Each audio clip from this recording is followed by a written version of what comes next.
University of Science and Technology. darartii alla keenaba waxba kugu soo dhaco dhagaha maqlaane Nile University dhankeeda waliya ma dhugtayo soo dhigtay cilmigooda jaamacad weeye dhaxalgal oo dhulkeena ka caano intii dhigatiyo intii dhex tagtaa dhawahan u riyaaqday barayaasha dhex jooga cilmiga ay dhigaan ardayda iska dhuuxdo dhaqso way ku fahmaan oraahda aan dhahaynay dhalanteed kuma fiicne jaamacadaha dhulkeena Nile baa ka dhex muuqda arrin waxaad ku dhaaftaa hadalkeed ku dhigtaa jaamacadda Nile soo dhigo ama dhoobadaada walaaqo Nile University of Science and Technology waa jaamacad dhamaystiran oo aad ka helaysid waxbarasho tayo leh isla markaana ay wax ka dhigaan macallimiin aqoon durugsan u leh habka barista ardayda macallimiintaas oo isugu jirta Soomaaliya ajaanib waxaanay xiriir la leeyihiin saddex jaamacadood oo ku kala yaala Uganda India iyo Bangladesh kuliyadaha aad ka helaysid waxaa ka mid ah Faculty of Engineering and Computer Science oo aad ku baran doonto Bachelor Degree in Computer Science Bachelor Degree in Information Technology IT Bachelor Degree in Computer Networking Bachelor Degree in Software Engineering Bachelor Degree in Cyber Security Faculty of Health Science oo aad ku baran doonto Bachelor Degree in Medical Laboratory Bachelor Degree in Public Health Bachelor Degree in Nursing and Midwifery Faculty of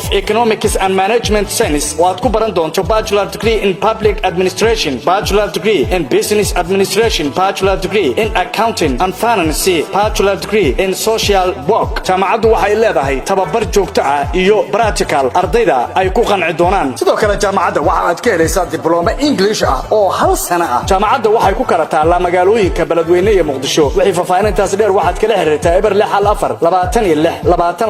ama eber 6 ama eber 6 Nile University dhalintay u tahay ardayday u tahay garab tacliintana ogsoono